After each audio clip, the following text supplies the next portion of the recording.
আসসালামু আলাইকুম। কেমন আছেন সবাই? আশা করছি সবাই ভালো আছেন।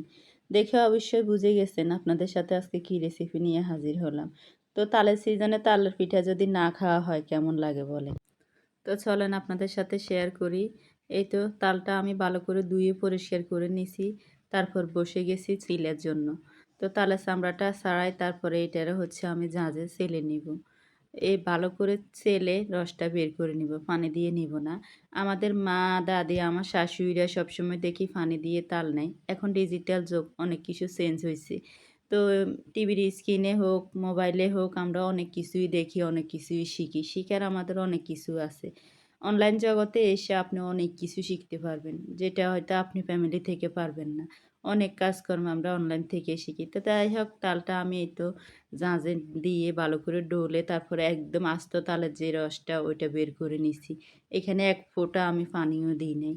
কারণ হচ্ছে আস্ত তাল দিয়ে যদি পিঠা বানানো হয় পিঠাগুলো খেতে খুবই ভালো লাগে। আর যখন তালটা আপনি রস করে জাল দিবেন মানে তাল এমনি জাল দিয়ে খাবেন তখন কিন্তু পানি দেওয়া লাগে। আর পিঠা বানানোর সময় এরকম ছেলে নিলে পিঠাটা খুবই ভালো লাগে খেতে। তালের একদম ঘ্রাণটা অনেক বেশি হয়। তো আমিও একদম তালগুলা ভালো করে ছেলে নিছি। তারপরে এই তো বড় বাটিটা থেকে ছোট একটা বাটিতে নিয়ে নিছি। তো এগুলো এখন সকালবেলা তালগুলো ছেলে নিছি। এগুলো এখন একটু ফ্রিজে রেখে দিব। সন্ধ্যার সময় আমি পিঠা বানাবো। তো এই তো সন্ধ্যার সময় আবার তালগুলো বের করে নিছি। এখানে চালের গুঁড়ি নিছি হচ্ছে আপনার ২ কাপের মতো। তারপরে হচ্ছে আটা দিছি ১ কাপ। অল্প একটু তাল দিয়ে আমি পিঠা বানাবো। বেশি বানাবো না। ১ কাপ চিনি দিলাম। এখান থেকে তাল পুরাটা দিব না, কতটুক দিব আপনারা দেখে বুঝে নেবেন। তারপরে চিনি দেওয়ার পরে দিলাম নারকেল। তালের পিঠার সাথে যদি নারকেলটা দেওয়া হয় খেতে এত মজা লাগে। তো আমি চালের গুঁড়ি তারপরে আটায় মিক্স করে বানাই।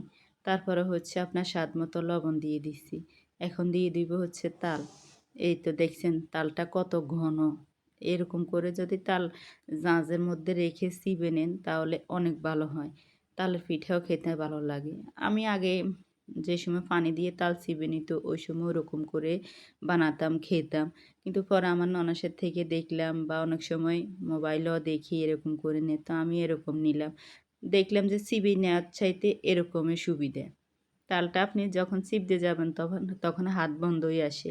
আর যখন একটু চালনির ভিতরে দিয়ে চেলে নিবেন খুব অনায়াসে একদম সহজে তালটা আপনার চিবিয়ে নেওয়া যায়। তারপরে হচ্ছে যে আপনার এখানে এই তো তাল আমি দিয়ে দিয়েছি প্রায় ২.৫ চামচ বড় চামচে। মানে অর্ধেক তাল দিলাম আমি এখানে। তারপরে একটা ডিম দিয়ে দিছি, দিয়ে ডোটা ভালো করে মাখিয়ে নিছি। মেখে তারপরে এগুলা ১০ মিনিটের মতো রেস্টে রেখে দিব। তারপর এগুলা ভাজবো। তালের পিঠাটা আমার এত পছন্দ। আমি খুব পছন্দ করি, আমার নিয়েও পছন্দ করে। মিষ্টি জাতীয় জিনিস যদিও আমার খাওয়া এত মানে স্বাস্থ্যের জন্য ক্ষতি, আমার জন্য ভালো না কারণ আমার ডায়াবেটিস আছে। তারপরও আমি মিষ্টি জাতীয় জিনিস খাই। ওইটা আমি ছাড়তে পারি না। তো আমার মতো এরকম আর কে, কে আছেন? তো এদিকে হচ্ছে তেল গরম হতে দিলাম। তারপরে হচ্ছে ছোট, ছোট করে একদম বড়ার মতো করে ছোট, ছোট করে দিয়ে বানাবো। বেশি বড় করে বানাবো না। তো যাই হোক ইলেকট্রিক চুলায় তো বসিয়ে দিলাম। ছোট, ছোট করে বড়াগুলো বানাই। তারপরে এগুলো উল্টে পাল্টে ভেজে নিব। তো হচ্ছে আপনার গ্যাসে যতই সমস্যা হোক সন্ধ্যার নাস্তা কি না খাবো? আমার পেজেরও কাজ চলতেছে এই ইলেকট্রিক চুলার উপরে নির্ভর করে। যাই হোক সব কিছু এভাবে চলতেছে। দিন যাচ্ছে তো আলহামদুলিল্লাহ। তো আমার এই ছোট পেজটা যদি আপনারা লাইক ফলো করে পাশে থাকেন তাহলে অনেক দূর আমরা এগিয়ে যেতে পারবো। তো আপনারা একটা লাইক করবেন, একটা ফলো করবেন। ফলো করে আমাদের পরিবারের সাথে যুক্ত হবেন। তা আর আমার সুন্দর, সুন্দর এই রান্নাগুলো বা রেসিপিগুলো আপনাদের কাছে কেমন লাগে? ভালো লাগলে ভালোবেসে পাশে থাকবেন। এই তো উল্টে পাল্টে তারপরে তালের বড়াগুলো নিয়ে নিচ্ছি। তো আমরা নোয়াখালীতে তালের হিডা কই, অনেকে তালের বড়া কয়। একেকজনে একেক ভাষায় কথা কয়। কিন্তু যার, যার আঞ্চলিক ভাষাটা তার কাছে চলে আসে। তো এই তো বানানো শেষ। তাদেরকে এনে দিলাম খাওয়ার জন্য। আমার নাফিজ আবার দুষ্টামি করতে যাইয়া হাতে ব্যথা পাইছে। নিশাতের অবস্থা দেখেন। ছোট পোলাপাইন থাকলে ঘরে কোনো জিনিস মানে ইয়ে থাকে না। আমার নাফিজ এত লাফালাফি করে, বিছনা-টিছনা এত এলোমেলো করে। মানে এই গোছাইলে এই আবার এলোমেলো।